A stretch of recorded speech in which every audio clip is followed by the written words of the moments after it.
What's up mga papi? For today's video, isi-share ko lang sa inyo itong weightlifting gloves na binili natin sa Shopee. Kaya't kung naghahanap kayo ng gloves na gagamitin nyo sa pagbubuhat, panoorin nyo tong video na to at baka magustuhan nyo tong weightlifting gloves na binili nga natin dito sa Shopee. Let's do this! Throw your hands up if you with it. Drop it. So, ayun na nga mga paps, dahil nga nagsimula na tayo ng ating strength training last June, nangailangan tayo ng gloves na gagamitin natin sa pagbubuhat. Dahil ayaw nating kalyohin ang ating mga kamay, di ba? Masakit sa kamay pagka walang gloves at nagbubuhat ka. So, nabili natin tong gloves sa YYOD store sa Shopee for only 123 pesos. Sobrang mura niya, di ba mga paps? And ito na nga, yung material na ginamit sa glove is like neoprene. Di ko lang sure, may pagka-elastic yung material na ginamit niya. And as you can see, hindi covered yung buong hands natin. Ang pinaka may cover lang dito is yung palm area, which is the one being protected para hindi tayo kalyuhin.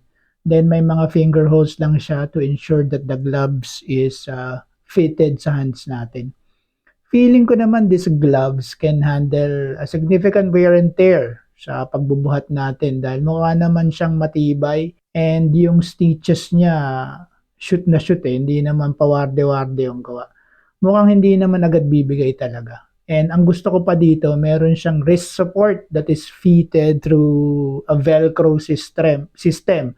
So kaya maski anong size ng wrist mo, fit na fit siya talaga kasi may velcro naman. Nga pala, ang binili kong size is large and saktong-sakto lang siya sa akin. I'm 5'6" in height. So kung medyo malaking tao kayo, baka XL or 2XL yung size nyo. So isusukat lang natin siya para makita nyo kung ano yung fit ng size large na gloves. As you can see, yan shoot na shoot sa kamay ko. Hindi kalakihan yung kamay ko, pero shoot naman siya. And then ayan yung wrist support Ganda, 'di ba? So hindi ka matatakot na bumuhat ng medyo mabigat kasi nga may suporta yung wrist mo. Siguro ang nakita ko lang rito medyo sablay is kung meron kang smartwatch kasi hindi mo na siya masusuot dahil nga din sa wrist support. Pwede pa rin man sigurong isuot yung smartwatch mo pero above na siya dun sa wrist support. So, yun. So, yun lang yung nakita kong medyo flaws dito sa guantes na to or sa gloves na to. Pero everything is good. Material is good.